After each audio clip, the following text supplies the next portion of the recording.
এইটার যদি তদন্ত হতে হয় এটার কনসিকুয়েন্সের শুরু থেকে তদন্ত হতে হবে যে আওয়ামী লীগ নিষিদ্ধ হলো, জাতীয় পার্টি এখনো নিষিদ্ধ না কেন?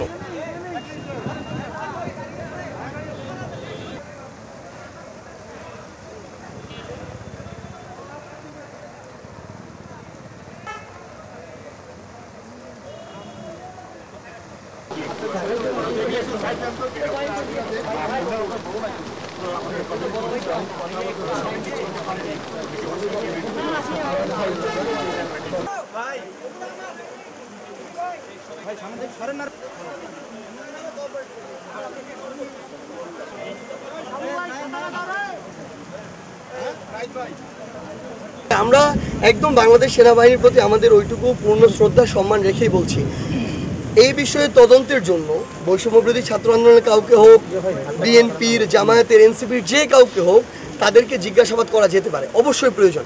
কিন্তু আমরা মনে করি রাত 1টা 2টা এটা আসলে ওইভাবে ভালো, মানে ওই সময়টাই দৃষ্টিকটু দেখায়। বরং আমরা প্রত্যাশা করি যে তাদেরকে যদি যে কোনো টাইমে, দিনের বেলা, অফিস আওয়ারে ডেকে নেওয়া হয়, সবাই প্রস্তুত থাকবে এই বিষয়ে সহযোগিতা করার জন্য আমরা মনে করি। সো আমাদের জায়গা থেকে এইটুকুই প্রত্যাশা থাকবে যে এক ঘটনার শুরু থেকে কনসিকুয়েন্স টানার জন্য, সে অনুযায়ী কাজ করার জন্য।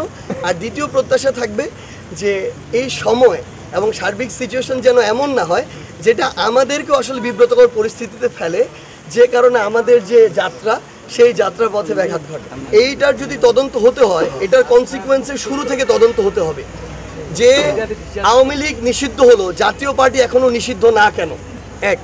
2 নম্বর হচ্ছে জাতীয় পার্টি, আওয়ামী লীগ এবং জাতীয় পার্টির যারা বিভিন্ন সদস্য, কার উদ্দেশ্য কী ছিল আমরা জানি না, তারা কিভাবে রংপুরে এত বড় মিছিল করতে পারে, তাও একজন অবৈধ নির্বাচনের অবৈধ মেয়রকে ক্ষমতায় বসানোর জন্য। তৃতীয়ত, অন্য দলের নেতাকর্মীরা যখন তাদের জায়গা থেকে এখানে বিক্ষোভ মিছিল করে, সেই বিক্ষোভ মিছিলে কারা প্রথম সশস্ত্র হামলা চালিয়েছে, যদি তদন্ত বা অনুসন্ধান করতে হয় প্রথমে সেটা করতে হবে। মামলা হলে প্রথম তাদের বিরুদ্ধে হবে, গ্রেপ্তার করলে প্রথম তাদেরকে গ্রেপ্তার করবে। এরপরে কেউ যদি তাদের জায়গা থেকে সার্বিক দিক থেকে যত রকমের প্রভাবক অনুঘটক দিয়ে একটা ঘটনা উস্কে দেওয়ার চেষ্টা করে, এরপর যদি এরকম 2-1টা বাইক পুড়ে যায়, সেটার দায়ী কখনো এদেরকে করা যেতে পারে না। আমরা আমাদের জায়গা থেকে মনে করি তারপরও এই যে বিশৃঙ্খলা যেটা হয়েছে এটা আমরা প্রত্যাশা করি না।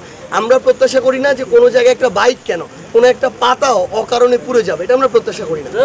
সেই জায়গায় আমরা মনে করি যে রংপুরের স্থিতিশীলতা আমরা সবাই চাই, এবং বাংলাদেশ সেনাবাহিনী অভ্যুত্থানের পর থেকে এখন পর্যন্ত আইন শৃঙ্খলা রক্ষায় একটা গুরুত্বপূর্ণ ভূমিকা পালন করছে।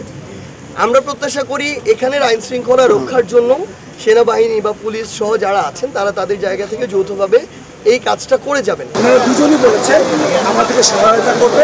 ওনারা ভিডিও ফুটেজ দেখেছেন, ছবি দেখেছেন, তারা আইডেন্টিফাই করতে পেরেছেন যে কেউ আছে তাদের দলে যাদের হাতে লাঠি এবং অন্যান্য যে সকল জিনিসগুলো ছিল সেনাবাহিনীর কথা ছিল, তারা অভিজ্ঞতা বোধ করেছেন এবং কথা দিয়েছেন আগামীকালকে তাদেরকে হাজির করবে এবং মেবি গোয়েন্সে সরি অন দেয়ার বিহাফ, এবং ভবিষ্যতে তারা এমন কোনো কাজ করবে না তাদের দল থেকে যেটা রংপুরের শান্তিটা বিনষ্ট করবে। আমরা সেটাই দেখতে চাই।